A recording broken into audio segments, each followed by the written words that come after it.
Hello my viewers, I am Ghulam Nabi. और हमारी कोशिश ये रहती है कि हम आपको ग्रामर इतने आसान तरीके से सिखाएं कि आप घर बैठे सीख सकें। और इसी कड़ी में हम आज आगे बढ़ते हैं कि जो चीज़ें आपको मजबूरी में कुछ करना पड़ रहा है उसके बारे में सीखेंगे। फॉर एग्जाम्पल, आपकी दुकान है और दुकान पर आपको झूठ बोलना पड़ रहा है। ये डेली का काम आपका हो रहा है। आपने अपने साथी से कहा, क्या बताऊं, अगर मैं झूठ नहीं बोलता हूं तो लोग मुझ पे भरोसा ही नहीं करते हैं।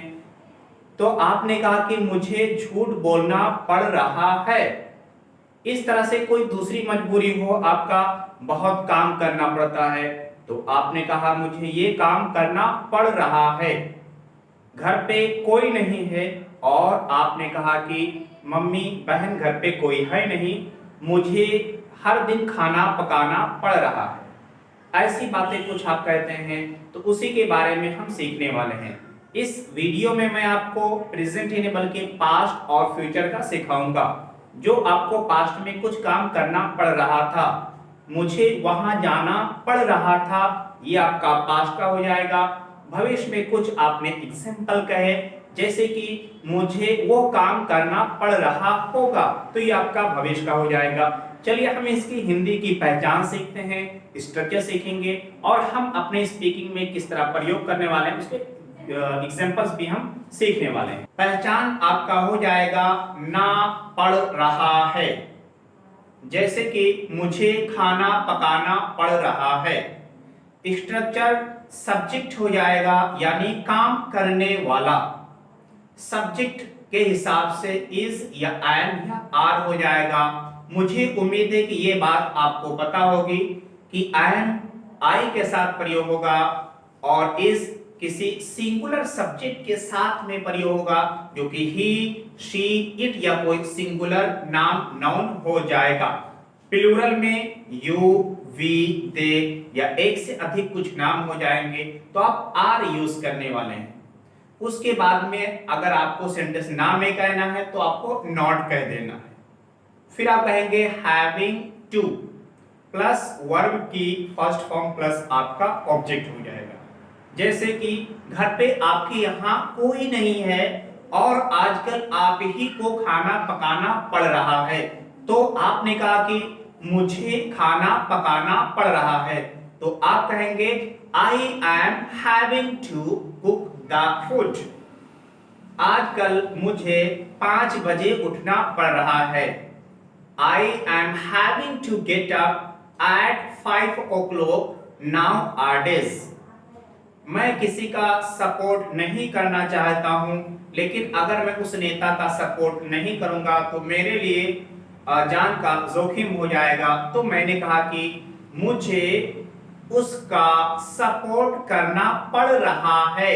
आप चाहते तो नहीं है, लेकिन वो काम कंपल्शन है, आपके लिए मजबूरी है, वो काम करना पड़ रहा है। I am having to support him. Basanti नाचना नहीं चाहती है, लेकिन बसंती को मजबूरी में नाचना पड़ रहा है, तो आपने कहा कि बसंती इज हैविंग टू डांस, यानी बसंती को नाचना पड़ रहा है। हमें झूठ बोलना पड़ रहा है। We are having to tell a lie। हमें झूठ नहीं बोलना पड़ रहा है। We are not having to tell a lie। मेरी मम्मी को हर दिन खाना पकाना पड़ रहा है। My mother is having to cook the food daily। अगर हम कहना है मेरी मम्मी को हर दिन खाना नहीं पकाना पड़ रहा है, तो मैं कहूंगा My mother is not having to cook the food। उसे कठिन परिश्रम करना पड़ रहा है। He is having to work hard। अगर आपको इसको ना में कहना है कि उसे कठिन परिश्रम नहीं करना पड़ रहा है, तो आप कहेंगे He is not having to work hard। यदि आप क्वेश्चन करना चाहते हैं तो हर एक ग्रामर की तरह इसमें भी सेंटेंस के हिसाब से इज या एम या आर को आप पहले रख देंगे। सेंटेंस आपका इंट्रोगेटिव यानी प्रश्न सवाल में बन जाएगा। जैसे क्या उसे कठिन परिश्रम करना पड़ रहा है? Is he having to work hard? क्या उसे कठिन परिश्रम नहीं करना पड़ रहा है? Is he not having to work hard? अगर आपको इंट्रोगेटिव क्वेश्चन वर्ड के साथ में कहना है तो क्वेश्चन वर्ड को आप पहले रख देंगे। जैसे उसे कठिन परिश्रम क्यों करना पड़ रहा है? Why is he having to work hard? उसे कठिन परिश्रम क्यों नहीं करना पड़ रहा है? Why is he not having to work hard? ये आपका ग्रामर हो जाएगा। यदि आप स्पोकन क्लास कर रहे हैं, आप इंग्लिश स्पीकिंग कर रहे हैं, तो इसको क्वेश्चन आंसर में करेंगे। चलिए मैं आपसे कुछ क्वेश्चन करता हूं। हमने कहा कि क्या आजकल तुम्हें 5 बजे उठना पड़ रहा है? Are you having to get up at 5 o'clock nowadays या these days? अगर बात हाँ में है तो आप कहेंगे yes, I am having to get up at 5 o'clock nowadays. यदि आपको नहीं उठना पड़ रहा है तो आप कहेंगे no, I am not having to get up at 5 o'clock nowadays. क्या तुम्हारी माता जी को हर दिन खाना पकाना पड़ रहा है? Is your mother having to cook the food daily? हाँ, यहाँ पर आप having कहेंगे क्योंकि सब्जेक्ट आपका मदर हो रहा है और आपकी मदर सिंगुलर। यदि उन्हें हर दिन खाना पकाना पड़ रहा है तो आप कहेंगे yes, she is having to cook the food daily. उन्हें हर दिन खाना पकाना पड़ रहा है। अगर उन्हें हर दिन खाना नहीं पकाना पड़ रहा है तो आप कहेंगे no, she is not having to cook the food daily. तो इस तरह से आपका ये प्रेजेंट में हो जाएगा। बहुत ही सिंपल था। सब्जेक्ट के अकॉर्डिंग इज एंड आर के बाद में हैविंग टू वर्क की फर्स्ट हो प्लस आपको ऑब्जेक्ट कहना था। सारे प्रेजेंट में जो जिसको काम करना पड़ रहा है सारा क्लियर। चलिए हम पास्ट के एग्जांपल को समझते हैं और पहचान हो जाएगा। ना रहा था, जैसे जाना पड़ रहा था, आना पड़ रहा था, खाना पड़ रहा था, इस तरह के कुछ भी एग्जांपल आपके लिए हो जाए। सब्जेक्ट के अकॉर्डिंग सिंगुलर सब्जेक्ट होगा तो वाज आप कहेंगे, प्लूरल होगा तो आप वर कहेंगे। उसके बाद में हैविंग टू के बाद वर्ब की फर्स्ट फॉर्म लास्ट में आपका ऑब्जेक्ट हो जाएगा। जैसे कि मुझे झूठ बोलना पड़ रहा था, I was having to tell a lie. और कहना है कि मुझे झूठ नहीं बोलना पड़ रहा था, I was not having to tell a lie. कोई आप काम कर रहे थे जिसमें आपको बहुत मेहनत करना पड़ रहा था तो आपने कहा कि मैंने उस काम को इसलिए छोड़ दिया क्योंकि मुझे बहुत मेहनत करना पड़ रहा था। तो कहना है कि मुझे बहुत या मुझे कठिन परिश्रम करना पड़ रहा था तो आप कहेंगे I was having to do work hard. अगर कहना है लेकिन राजू को कठिन परिश्रम नहीं करना पड़ रहा, लेकिन क्रियापद अलग से कह सकते हैं। Raju was not having to work hard। तो इसमें आप देख रहे हैं कि सिंगुलर सब्जेक्ट है, एक सब्जेक्ट है, इसलिए आप was कह रहे हैं कि Raju was not having to work hard। आप having कहेंगे, having तो आप कह ही नहीं सकते हैं क्योंकि have का ये ing फॉर्म है। इस तरह आपने कहा कि उसे खाना पकाना पड़ रहा था। अगर कोई मेल है तो आप कहेंगे he was having to cook the food। उसके घर पे कोई नहीं था, मम्मी और बहन वगैरह घर पे कोई थे नहीं जो खाना पका सके, उसके लिए मजबूरी थी। तो जब तक कि वो लोग नहीं थे तो उसके लिए आपने कहा उसे खाना पकाना पड़ रहा था। तो आपने कहा he was having to cook the food। ये सेंटेंस आपका अफर्मेटिव यानी हाँ में है, सकारात्मक में। यदि आप इसको नेगेटिव में कहना चाहते हैं यानी जो बात अगर ना में कहना चाहते हैं तो आप कहेंगे he was not having to cook the food। उसे खाना नहीं पकाना पड़ रहा था। और अगर आप क्वेश्चन करना चाहते हैं बस छोटा सा काम करेंगे कि was को आप पहले ले आएंगे बस। Was he having to cook the food? क्या उसे खाना पकाना पड़ रहा था? चौथे तरीका से इंट्रोगेटिव नेगेटिव, अगर आप बनाना चाहते हैं कि प्रश्न भी है और नकारात्मक भी है, तो आप कहेंगे was he not having to cook the food, क्या उसे खाना नहीं पकाना पड़ रहा था। अगर आप कहना चाहते हैं कि क्या क्यों उसे खाना पकाना पड़ रहा था, आप ये जानना चाहते हैं कि क्यों उसे खाना पकाना पड़ रहा था, तो आप कहने वाले हैं why was he having to cook the food, और आपने कहा कि उसे खाना क्यों नहीं पकाना पड़ रहा था, तो आप बोलने वाले हैं why was he not having to cook the food। इस तरीके से मैंने आपको 6 तरीके में से बताए, इसलिए कि चाहे आपको स्पीकिंग करना हो या आपको रिटन करना हो, ग्रामर इन्हीं 6 तरीके से सिर्फ आप बनाने वाले हैं, कोई 7वां तरीका तो आपका आएगा नहीं। तो ये आपका ग्रामर के लिए बढ़िया हो जाएगा। और हम स्पीकिंग में कुछ क्वेश्चन आंसर कर लेते हैं। जैसे हमने कहा कि भाई मैं तो दुकान पर रहता था, मुझे तो झूठ बोलना पड़ा था, लेकिन आपके बारे में क्या है, कुछ अपने बारे में बताएं। मैंने आपसे एक क्वेश्चन किया कि क्या आपको झूठ बोलना पड़ रहा था, Were you having to tell a lie?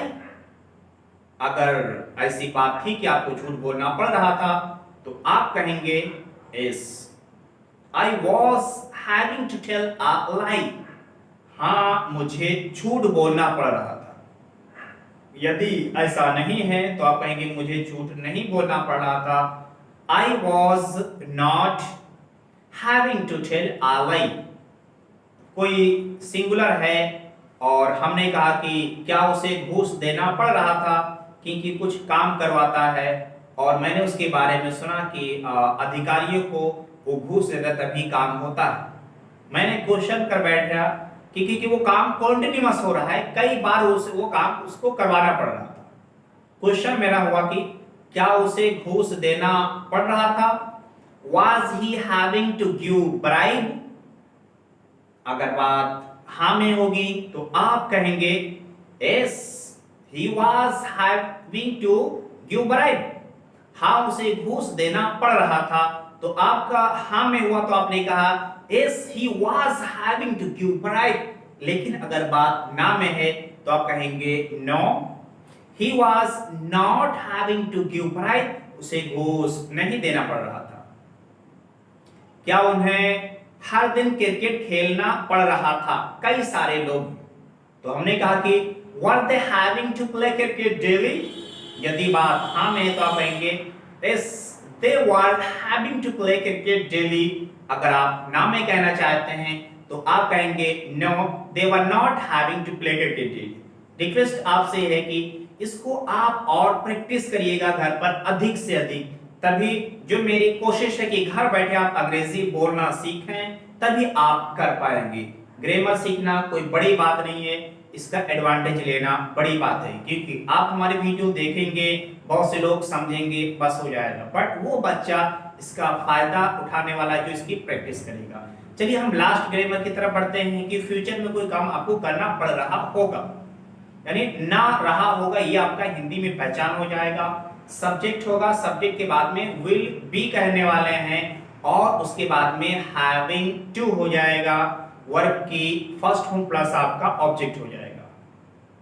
कहीं पर कोई काम पे हमको लगना है और हमने कहा कि मैं अगर वहां पे जॉब करता हूं तो मुझे कठिन परिश्रम करना पड़ रहा होगा, या अगर अभी मैं मेहनत नहीं करता हूं, आने वाले समय में भविष्य मुझे कठिन परिश्रम करना पड़ रहा होगा। और अगर अभी से आप मेहनत कर लेते हैं तो कुछ सेंटेंस आपका यूं हो जाएगा कि मुझे भविष्य में कठिन परिश्रम नहीं करना पड़ रहा होगा। I will not be having to work hard in the future। Subject आपका कोई भी हो जाए, सब में आप विल भी कह लेंगे। हाँ, अगर ब्रिटिश इंग्लिश के अकॉर्डिंग होता है कि आई बी के साथ में शैल भी प्रयोग करते हैं, लेकिन आपको कोई चिंता नहीं करना है अगर आप स्पोकन पर कर रहे हैं, क्योंकि अमेरिकन इंग्लिश के अकॉर्डिंग कोई भी सब्जेक्ट हो सब में विल बी ही कहा जाता है। अगर आप परीक्षा दे रहे हैं किसी चीज कॉम्पिटिटिव एग्जाम वगैरह में, तो वहां पर आई बी के साथ में आप शैल भी लिख सकते हैं, बोलने में हर कहीं आपका विल भी हो जाएगा। हमने कहा कि उसे खाना पकाना पड़ रहा होगा, जैसे कि कोई आपका दोस्त साथी है और उसे अब हॉस्टल में रहना है, होटल पे खाना नहीं खाना है, और उसे खाना खुद पकाना है क्योंकि बाहर उसको महंगा पड़ता है। हमने कहा वहां पर जब तक के रहेगा तो उसे खाना पकाना पड़ रहा होगा। आप कहेंगे he will be having to cook the food। यदि आपका सेंटेंस नेगेटिव में होता है तो आप कहेंगे he will not be having to cook the food, यानी उसे खाना नहीं पकाना पड़ रहा होगा।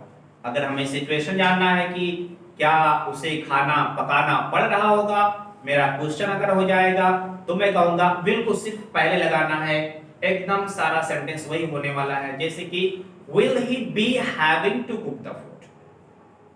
और अगर हमें इंट्रोगेटिव के साथ में नेगेटिव भी कहना है तो हम कहेंगे will he not be having to cook the food, यानी क्या उसे खाना नहीं पकाना पड़ रहा होगा।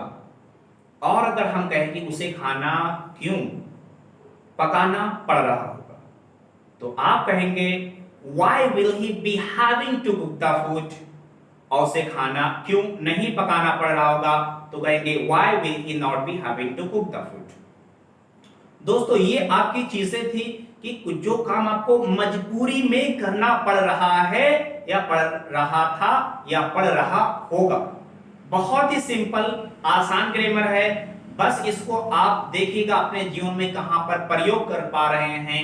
आज ही आप ही सोच करके देखिएगा।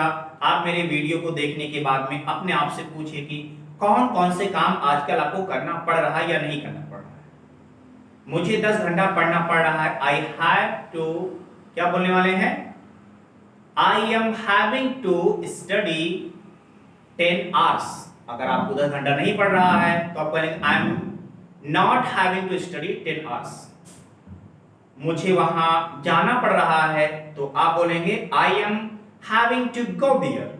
मुझे वहां नहीं जाना पड़ रहा है तो कहेंगे I am not having to go there. मुझे उससे बात करनी पड़ रही है, I am having to talk to him. तो दोस्तों जो चीजें आपको करना पड़ रहा है या नहीं करना पड़ा उसको आप प्रैक्टिस कर लीजिएगा। इतनी मेरी बात मानिएगा, आपने इतनी बात सुन ली है तो क्योंकि आपका एडवांटेज यही होगा, क्योंकि मेरा टारगेट है कि आपको घर बैठे अंग्रेजी बोलना सिखाना। यदि आप कोचिंग नहीं ज्वाइन कर पाते हैं तो हम आपको ग्रामर जो घर बैठे सिखा देंगे, लेकिन आपको प्रैक्टिस करना पड़ेगा, वो एनवायरनमेंट आपको बनाना पड़ेगा। सो आपसे फाइनली रिक्वेस्ट करूंगा दोस्तों कि इसकी प्रैक्टिस करते रहिएगा। और अगर हमारी वीडियो आपको पसंद आई हो तो प्लीज लाइक करना बिल्कुल ना भूलें और अपने साथियों के साथ में शेयर करना बिल्कुल इग्नोर ना करें। So finally I would like to thank all of you from bottom of my heart and thanks for watching everyone.